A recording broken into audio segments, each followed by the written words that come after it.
Halo,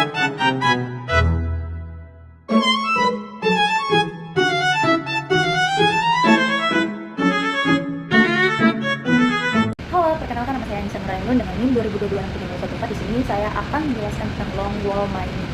Jadi, apa itu long wall mining? Jadi long wall mining itu adalah salah satu metode dari metode penambangan dari tambang bawah tanah. Jadi long wall mining itu dia biasanya sangat efisien dan sering digunakan untuk penambangan batu bara. Kenapa? Karena di mana satu panel yang panjang atau biasa kita sebut wall itu diambil penuh dan membiarkan atap itu runtuh secara terkendali di belakang alat mekanis atau biasa kita sebut drum cutter. Penambangan longwall sendiri itu hanya berlaku untuk endapan yang relatif tipis dengan ketebalan yang relatif ragam dan luas horizontalnya itu lebih besar. Selanjutnya, endapan khas itu biasa diwakili seperti yang tadi saya bilang cocok untuk batu bara dan lapisan kalium. Selain itu bisa juga digunakan pada terumbu kolong berat seperti tambang yang digunakan oleh perusahaan pertambangan di Afrika Selatan. Selanjutnya ada penambangan longwall ini dia berlaku untuk batuan keras dan lunak karena area kerja ini di sepanjang permukaan pertambangan dan dapat ditopang secara artifisial di mana hanging wall itu cenderung runtuh. Selanjutnya penambangan longwall juga digunakan untuk penambangan ketika penambangan tipe terumbu karang yang tipis. Terus konglomerat terumbu karang itu sangat keras dan sulit untuk ditambang. Nah, seperti waktu di tambang Afrika Selatan, itu dia mengembangkan teknik mereka dengan tenaga kerja dan penggunaan bor batu pneumatik genggam. Misalnya, dia punya pertambangan itu dia punya terumbu itu sekitar kira-kira 1 meter. Terus untuk lebar bagian yang termineralisasi mungkin lebih sedikit, tetapi harus ada ruang bagi penambang yang merangkak untuk berlutut gitu, merangkak berlutut.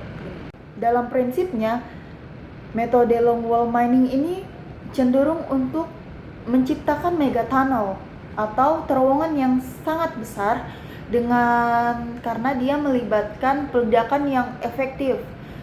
Selanjutnya, long wall mining ini terbagi menjadi 2 metode. Yang pertama itu ada long wall advancing dan kedua itu ada long wall retreating. Dan sebelum saya jelaskan itu bisa dilihat ini adalah gambar dari long wall mining. Nah, metode long wall ini itu untuk front kerja dapat dipusatkan karena dapat berproduksi besar di satu front saja. Nah, pada umumnya untuk kemiringan yang relatif landai dan mekanisme pengembaran batu bara, terus pengangkutan dan penyanggaan itu menjadi lebih mudah sehingga dapat meningkatkan efisiensi untuk pengambilan batu bara itu sendiri. Nah, karena dapat memusatkan front kerja, panjang lorong yang dirawat terhadap jumlah produksi batu bara itu menjadi pendek dan menguntungkan dari segi keamanan karena ventilasinya mudah dan suhu bakarnya yang ditimbul juga sedikit. Terus karena dapat memanfaatkan tekanan batuan, pemotongan batu bara itu menjadi lebih mudah apabila terjadi hal seperti amblukan, permukaan kerja dan kerusakan mesin, penurunan produksi batu baranya juga itu bisa besar. Itu minusnya. Nah, long wall mining ini adalah metode eksploitasi yang digunakan pada deposit yang datar, tipis dan berbentuk tabular. Nah, untuk bentuk dan posisinya itu ada syarat-syaratnya. Pertama, bentuknya itu harus deposit. Terus posisi depositnya itu moderate, sekitar 150 sampai 900 meter atau lebih untuk batu bara dan kurang dari 3,5 km untuk non batu bara. Terus ada depositnya itu rendah, jadi kurang dari 12 derajat dan lebih baik jika datar. Terus kalau untuk mineral, syarat mineralnya itu kalau ore grade-nya itu moderate. Terus ukuran depositnya itu jadi ada luas area itu harus sekitar lebih dari 260 hektar, lapisannya itu harus tipis dan ketebalannya itu seragam. Nah, kondisi geotek di long wall mining ini kalau ore strike-nya itu sedang dan untuk mempermudah penggalian. Terus kalau rock strike itu kalau untuk kondisi geotek bagian rock strike-nya itu dia bagian lemah sampai sedang agar mudah runtuh. Terus untuk bagian ekonominya itu harga mineral dan batu bara, terus ada biaya penambangan. Seperti yang saya bilang tadi, penambangan long wall itu terbagi menjadi 2. Yang pertama ada cara maju atau advancing, yang kedua ada cara mundur atau retreating. Nah, kalau kita misalnya menggunakan cara maju, pada penambangan batu baranya itu dia punya sistem penambangan itu dimulai dari mulut, masuk suatu blok penambangan batu bara dan diteruskan penambangan maju mengarah ke dalam sampai ujung panel penambangan yang dilakukan secara bersamaan untuk terowongan dan pemuka kerja. Nah, di situ dia sambil mempertahankan terowongan di daerah GOP-nya. Ini bisa dilihat sebagai berikut. Nah, untuk cara mundur pada sistem penambangan long wall sendiri bisa dilihat sebagai berikut. Jadi kayak penambangan batu itu biasa kalau di batu bara, dia digali semrut dulu dari mulut masuk ke blok penambangan, dan pada waktu terowongan tersebut mencapai garis maksimal, dibuatlah permuka kerja sepanjang garis batas tersebut untuk memulai penambangan batu bara menuju mulut masuk.